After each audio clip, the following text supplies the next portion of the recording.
ہندوستان کے ایک سرسبز گاؤں میں ایک غریب مگر محنتی موچی رہتا تھا۔ لوگ اسے کامل کہتے تھے۔ کامل کے پاس نہ زیادہ کپڑے تھے، نہ دولت، نہ اونچی دکان تھی، نہ بڑا مکان، لیکن اس کے دل میں اللہ کا شکر اور زبان پر ہمیشہ صبر کی دعا رہتی تھی۔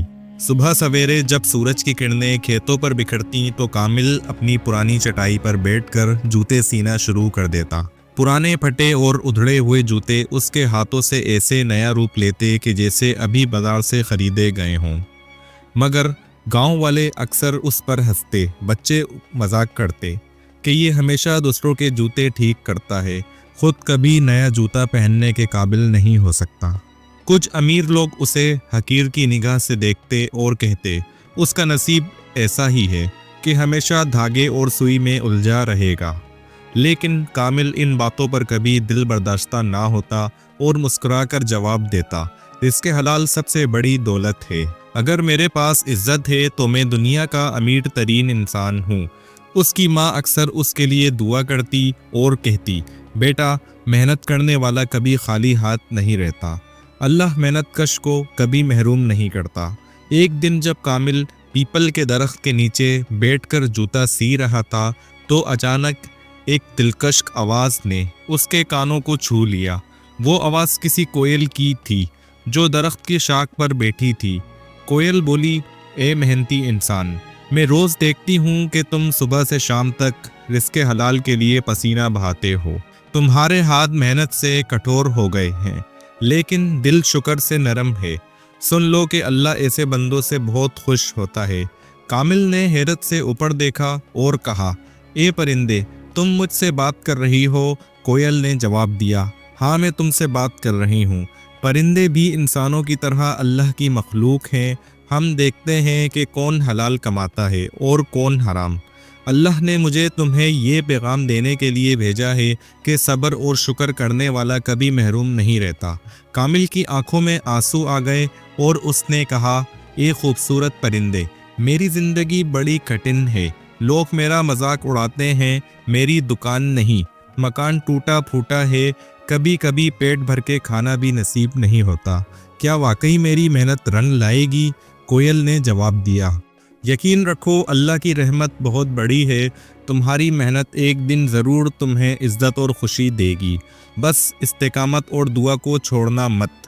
یہ کہہ کر کوئل اڑ گئی، لیکن اس کی آواز کامل کے دل میں اتر گئی اور وہ بھی جوش سے جوتے سینے لگا، اور گاؤں والے اس کی مستقل مزاجی دیکھ کر حیران رہ گئے۔ وقت گزرتا گیا۔ کچھ دن بعد گاؤں کے بڑے زمیندار کے بیٹے کی شادی تھی۔ سارا گاؤں شادی کی تیاریوں میں مصروف تھا۔ دولہے کے لیے خاص جوتے شہر سے منگوائے گئے تھے، لیکن شادی کے دن اچانک وہ جوتے پھٹ گئے۔ سب لوگ گھبرا گئے کہ اب کیا ہوگا۔ دولہا پریشان ہو گیا کہ اتنے مہمانوں کے سامنے ننگے پاؤں کیسے جائے۔ اسی وقت کسی نے کہا، ہمارے گاؤں کا موچی کامل ماہر ہے اور ان جوتوں کو نئے سے بھی بہتر بنا دے گا۔ لوگ بھاگے بھاگے کامل کو بلانے گئے۔ کامل نے جب معاملہ دیکھا تو کہا، فکر نہ کریں، اللہ کے حکم سے یہ جوتے ابھی درست ہو جائیں گے۔ اس نے اپنی پرانی سوئی، مضبوط دھاگا اور محنتی ہاتھوں کو حرکت دی، اور چند لمحوں میں پھٹے ہوئے جوتے ایسے نکھر گئے جیسے وہ کبھی خراب ہوئے ہی نہ تھے۔ دولہا نے جب جوتے پہنے تو خوشی سے جھوم اٹھا اور سب لوگ تالیاں بجانے لگے۔ زمیندار نے خوش ہو کر کامل کو سونے کے سکے دیے اور کہا، بیٹا تم نے ہماری عزت بچائی ہے، آج سے تم گاؤں کے سب سے عزت دار آدمی ہو۔ کامل کی آنکھوں میں خوشی کے آنسو آ گئے اور کوئل کے الفاظ یاد کر کے دل ہی دل میں اللہ کا شکر ادا کرنے لگا۔ اسی دن سے کامل کی قسمت بدل گئی۔ اس نے ان سونے کے سکوں سے ایک چھوٹی سی دکان بنائی۔ پھر محنت اور ایمانداری سے وہ دکان بڑھتی گئی، یہاں تک کہ وہ بڑے شہر میں اپنی شاندار جوتوں کی دکان کا مالک بن گیا۔ اب جو لوگ کبھی اس پر ہنستے تھے وہ اس کے سامنے جھک کر سلام کرنے لگے۔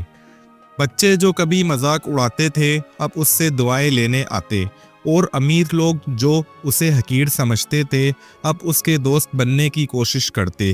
لیکن کامل نے کبھی غرور نہ کیا۔ وہ ہمیشہ عاجزی سے کہتا، یہ سب اللہ کا فضل ہے اور اس کوئل کا پیغام ہے جس نے مجھے صبر کا درس دیا۔ وہ اکثر اپنے بیٹے کو وہی درخت دکھاتا اور کہتا، بیٹا یاد رکھنا، رزق حلال میں کبھی کمی نہیں آتی۔ دنیا مذاق اڑائے یا ذلیل کرے، لیکن اللہ محنت کا صلہ ضرور دیتا ہے۔